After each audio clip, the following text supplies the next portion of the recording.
ici à la Ligue de Bourgogne de football. Alors j'ai quelques questions pour toi. Alors déjà, quand on te dit ces deux mots-là, football et Monceau, qu'est-ce qui te vient à l'esprit tout de suite? Bah, c'est immédiatement ma jeunesse.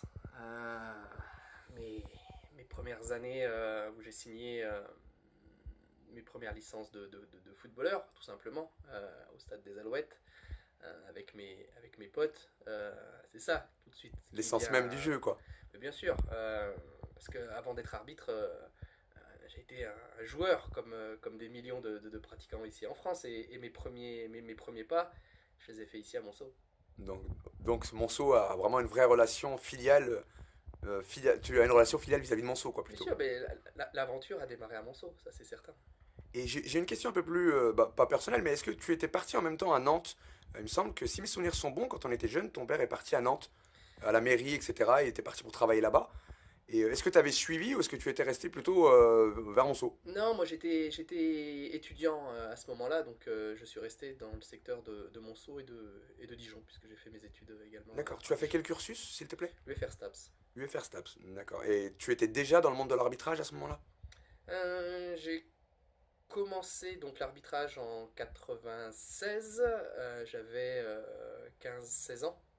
D'accord. Mais la particularité aussi aujourd'hui que propose la fédération, c'est de mixer les deux activités. Et moi, c'est ce que j'ai fait. C'est-à-dire que D'accord. Tu pouvais être je, joueur en même temps. je continuais à jouer, parce que quand on a 15-16 ans, on a encore envie de jouer avec ses potes. Bien sûr. Et si on m'avait proposé à un moment donné de dire c'est soit tu joues, soit tu es arbitre, je serais sans doute pas en train de faire l'interview là, parce que je serais jamais parti dans l'arbitrage. Bah, peut-être que tu serais un grand joueur de Ligue 1. En tout cas, je serais pas là en train de répondre à la D'accord. question. Mais voilà, donc j'ai fait les deux pendant 4-5 ans, et je jouais, et j'allais arbitrer. Donc ça faisait des week-ends Sacrément sacrément chargé. chargés, mais je trouve que c'était un des moments de ma vie ultra intéressant. Donc, le football chez les Turpins, c'est une affaire de famille en fait. Oui, on a tous été impliqués dans le monde du foot, que ce soit mes deux frères, mon papa, et évidemment, j'oublie certainement pas ma maman qui nous emmenait de stade en stade, d'entraînement en entraînement, et elle était dans l'ombre, mais elle a beaucoup compté. C'est grâce à elle, bien évidemment, si tu as pu parcourir tout ce chemin. Pour revenir à Monceau, j'ai regardé, donc bien évidemment, depuis quelques années, il me semble que ta licence est donc à Monceau. Parce que si les gens ne savent pas, quand on est arbitre, que ce soit professionnel ou amateur, on doit avoir une licence dans un club de football. Exactement, on est licencié dans un club, et donc ma première licence de foot à Monceau, ça devait être en 1989, quelque chose comme ça. D'accord? Et ma première licence d'arbitre, eh ben, sur la saison 96-97. Il n'y a jamais eu de coupure, tu as tout le temps eu une licence à Monceau depuis 89? Toujours. C'est beau. Est-ce que tu penses être celui qui a le plus de longévité, pardon, excuse-moi Clément. Euh, En tout cas, j'ai toujours été au club. Oui, Je l'ai vu évoluer, je l'ai vu vivre des succès, je l'ai vu vivre aussi des moments un petit peu plus difficiles, mais finalement, c'est aussi ça la vie, de vivre des jolis moments, mais d'être là aussi dans les moments qui sont un petit peu plus plus dur. délicats. Et voilà, je sais qu'aujourd'hui, j'ai beaucoup de plaisir à rester en contact, à revoir les gens qui sont là aussi depuis des années et des années. Et cette histoire commune, pour moi, c'est quelque chose qui a un sens. D'accord. Ben, là-dessus, je te rejoins complètement. Effectivement, je pense que la ville et ce qu'on nous a donné, il faut savoir le rendre à un moment ou à un autre. Je tiens également à dire, pour ceux qui nous écoutent, que tu as toujours été très terre à terre, que jamais tes fonctions t'ont fait, entre guillemets, changer de bord ou devenir quelqu'un d'autre. Tu as toujours été resté humble et j'ai envie de dire un petit peu comme tous les Turpins. Permets-moi de dire ça. Pour revenir plus terre à terre, qu'est-ce que tu penses, même si tu vois ça de loin, j'imagine, avec tout le travail que tu as, l'ouverture d'un site comme Monson Sport, qu'est-ce que tu en penses, comme ça, sans, sans forcément réfléchir? Mais moi, je suis quelqu'un qui croit beaucoup que, au fait, il faut oser faire des choses. Et une phrase que j'avais entendue qui a beaucoup de sens pour moi, faut mieux faire appliquer la meilleure solution qu'on a maintenant, tout de suite, que d'attendre demain qu'on ait éventuellement une meilleure solution. Parce que c'est que éventuellement. Et moi, je trouve que les initiatives, il faut les prendre, il faut avancer. Et je souhaite plein de bonnes choses, plein de réussites à ce nouveau support, à ce nouveau site. À lui maintenant de faire ses preuves et puis de montrer qu'il a toute sa place dans ce paysage de la communication sportive. C'est parfait. Priorité à l'action en quelque sorte. Le but, c'est d'agir. Exactement, La- parce qu'il n'y a rien de pire que l'immobilisme. En tout cas, c'est une philosophie que je défends. le site compte essayer de se démarquer de tout ce qui peut se faire dans la presse locale par la réactivité.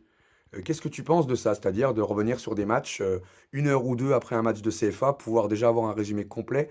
Est-ce que tu penses que ça pourrait attirer de nouveaux lecteurs? Aujourd'hui, je ne suis pas un grand expert de la communication, mais tout va très vite avec les différents supports de communication qui peuvent exister. Donc finalement, ce site, il vient coller à cette réalité de la technologie, à cette réalité de l'envie d'avoir très rapidement une information. Comme je l'ai dit tout à l'heure, je souhaite bonne chance et succès à ce nouveau support. Bon, on te remercie beaucoup. Et on va passer au niveau arbitrage.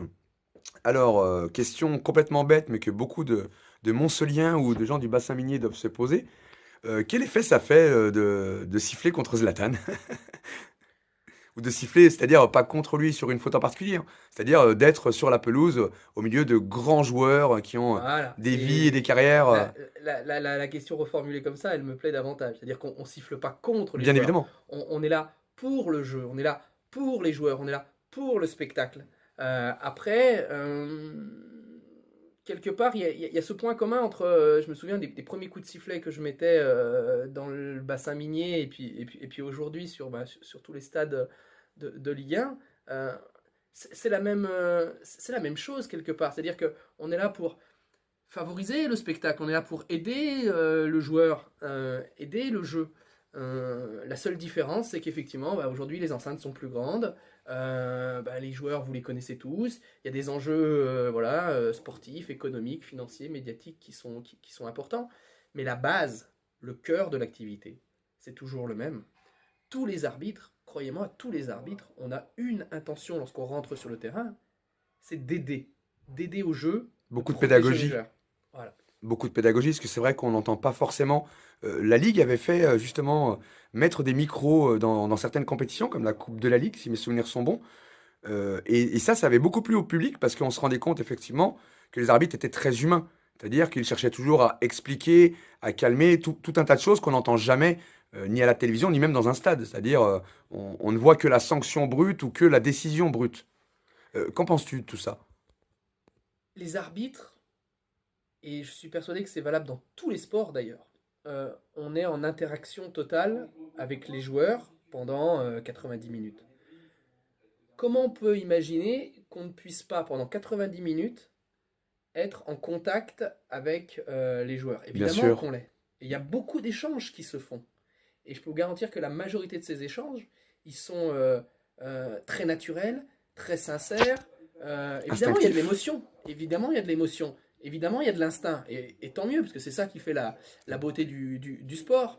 Donc voilà, les échanges, ils sont multiples, parce qu'on explique, parce qu'on essaye de convaincre. Des fois on y arrive, des fois on n'y arrive pas, mais au moins il y a des relations qui se créent, il y a des interactions. Bien sûr. Et quelque part, c'est peut-être ça, moi, qui me plaît le plus dans cette fonction-là. C'est pas de siffler à droite, à gauche. C'est d'être en interaction avec les joueurs avec qui on va co-construire quelque part ce spectacle. Bien sûr. Mais en tant que passionné de sport, c'est-à-dire à la base, on est tous passionnés de football, toi et moi les premiers, bien évidemment. Encore plus toi qui as dû apprendre les lois du jeu mieux que quiconque. Mais il y a quand même un effet qui doit se faire ressentir. Comme tu l'as dit, on est très humain. Se retrouver avec des grands joueurs qu'on a pu, entre guillemets, idolâtrer, peut-être le mot est bien évidemment pas adapté à ta fonction, mais en tout cas pour nous, c'est très difficile de s'imaginer qu'on ne peut pas être impressionné par certains joueurs, hein. Et je parle pas ni de club ni de quoi que ce soit, je parle vraiment d'humain. Alors, on n'arrive pas en Ligue 1 comme ça du jour au lendemain. On passe par plein d'étapes et ces étapes permettent d'appréhender très tranquillement, très sereinement. Alors je comprends la question, dire waouh, mais comment vous faites, comment tu fais? Euh, C'est impressionnant de l'extérieur. Nous, ça devient, voilà, ça devient une habitude. Et par conséquent, voilà, on fait partie de ce même paysage. avec notre propre fonction, on connaît nos objectifs, on sait ce qu'on a à faire. Donc finalement, quand on aborde une rencontre de ce niveau-là, ben, voilà, on sait où on va mettre les pieds, on sait les gens qu'on va rencontrer, les gens avec lesquels on va interagir. Bien Donc sûr. voilà, ça devient beaucoup moins sacré comme vous pouvez le percevoir. Ça Mais je devient un comprends. quotidien. Ça devient un quotidien en fait classique comme des collègues de travail, presque à la limite. Avec leurs particularités, Ouais, bien alors sûr. je prends beaucoup de recul quand même parce que Ouais. voilà, c'est excessivement excitant, c'est excessivement passionnant. Mais voilà, on sait, on sait quel est notre objectif. On sait pourquoi on a travaillé toute la semaine et on sait ce que aujourd'hui va nous demander voilà, le public, les joueurs, etc. Donc on est focalisé sur cette tâche-là. Et puis la répétition des matchs fait qu'on appréhende de manière de plus en plus naturelle ces événements-là. D'accord. Et en termes, on va dire en termes de reconnaissance, parce qu'effectivement, même si tu n'y prêtes peut-être pas beaucoup attention, tu es désigné très souvent comme le meilleur arbitre de Ligue 1, ou en tout cas l'un des tout meilleurs pour ne pas faire injure à tes confrères. Et tu as arbitré de nombreuses rencontres internationales, des compétitions internationales, c'est-à-dire que tu as un CV quand même impressionnant à ton jeune âge. Déjà, première question, quels sont tes futurs objectifs, si tu devais encore progresser, entre guillemets, même si on progresse chaque jour? Et la deuxième, c'est comment te protèges-tu, tout simplement, de tout ce qu'il peut y avoir, de sollicitations, surtout à l'heure des réseaux sociaux, etc., où effectivement, tout et n'importe quoi est raconté, sur tout et n'importe quel sujet, et de manière presque libre, ce qui en devient limite dangereux, et je peux aisément comprendre, ça ne doit pas être agréable, ou en tout cas pour l'entourage. Comment tu arrives à te protéger? Voilà, ça c'est pour la deuxième question. Ben, de manière relativement simple, moi je suis pas quelqu'un qui regarde beaucoup la télévision, je suis pas quelqu'un qui écoute beaucoup la radio, je suis pas quelqu'un qui lit beaucoup la presse. Et ben si vous ne rentrez pas en interaction avec ces moyens de C'est déjà communication, plus simple de se protéger. croyez-moi, on vit très bien, hein. Croyez-moi, on vit très bien. Voilà. Mais évidemment, je le fais encore plus depuis quelques années, dans ce souci évidemment de protection. Après, c'est plus difficile pour nos proches, nos cercles proches, parce qu'évidemment, eux se nourrissent quelque part de ça. Mais voilà, à titre personnel, c'est un petit peu la stratégie qu'on met en place, à savoir de ne pas aller chercher des informations. Moi, l'analyse de mes matchs, je la fais, évidemment, je la fais avec mes responsables, avec ma hiérarchie. On sait ce qui a été bien, on sait aussi ce qui n'a pas été bien et ce sur quoi il va falloir travailler pour être meilleur. Et voilà, et donc on avance tout simplement comme cela. D'accord. Et une question un peu plus locale. Tu as souvent des formations où tu t'occupes de jeunes arbitres pour la Ligue de Bourgogne, j'imagine, dont certains qui ont pu avoir un bon niveau, comme par exemple Alexandre Chavet, qui a arrêté fut un temps, je ne sais pas si tu te Tout à rappelles de fait, bien lui. sûr, bien sûr. D'accord? Alexandre Chavet, joueur de l'USGM Genlar, pour ceux qui connaissent. Et qui Quel, a arbitré pour Blanzy il y a quelques années. Effectivement, pendant plusieurs années. Et qu'est-ce que tu penses de la nouvelle vague, on va dire, de jeunes arbitres bourguignons? Est-ce que tu décèles déjà comme ça des futurs talents de l'arbitrage hexagonal? On a la chance d'avoir en Bourgogne un terreau de jeunes arbitres très intéressant. Tout d'abord des jeunes garçons ou des jeunes filles qui aiment le foot. C'est pour moi la base. On ne peut pas Bien être sûr. arbitre si on ne vit pas le foot, si on n'aime pas le foot.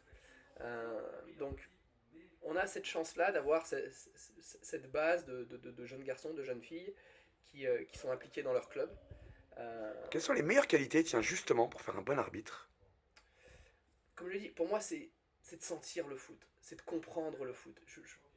Tu peux pas, tu peux pas admettre que voilà, un arbitre ne comprenne pas le jeu qu'il est en train d'arbitrer. Pour Bien moi, c'est la sûr, base. pour pas être à contresens, par exemple, Ouais, tout à fait, pour tout à fait. des avantages ou autres, hein, Oui, mais la lecture du jeu, tout bien simplement. sûr. C'est pour ça que moi j'encourage, je le dis fréquemment dans mes formations, à tous mes jeunes et moins jeunes d'ailleurs, Mhm. mais continuez à aller dans vos clubs, continuez à jouer avec vos 18 ans, vos 15 ans, vos seniors peut-être, Mhm. parce que je crois beaucoup à l'arbitre, c'est celui qui va juger voilà, les tacles, les charges, etc. Alors c'est bien de connaître le cadre réglementaire, et ça fait partie des missions de l'arbitre, Mais à un moment donné, qu'est-ce qui n'est pas le plus formateur? Est-ce que c'est pas d'aller sur le terrain, puis d'aller mettre un tacle, d'aller subir un tacle? Et moi, je crois beaucoup à cette démarche-là.